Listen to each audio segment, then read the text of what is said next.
ওই হ্যালো ভাই, একটা বিস্কুট দেন তো। কয় টাকা এটা? এটা 5 টাকা। 5 টাকা, তাহলে আরেকটা দেন। দেন তাহলে এন হলো 5 টাকা, এ হলো 5 টাকা, কয় টাকা হলো? তোমার একটা 5 টাকা আর একটা 5 টাকা, তাহলে টোটাল সমান সমান 55। তোমার হয়েছে 55 টাকা। 55 টাকা হইছে? এত টাকা তো আমার কাছে নাই। তাহলে একটা কাজ করেন, একটা বিস্কুট ফেরত লন। এখন কত হইলো? 55 5 বাদ দিলে সমান সমান 50 টাকা।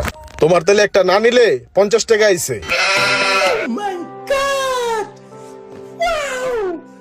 তাহলে ভাই এত টাকা তো নাই, এটাও রেখে দেন। তাহলে এখন কত পাইবেন? 50 মাইনাস যাব 5 টাকা মাইনাস দিলে সমান সমান 45। তোমার হয়েছে 45 টাকা। 45 টাকা দাও। লাভ লস নেই, আমার লাইফটাই লস। ঠিক আছে যাও।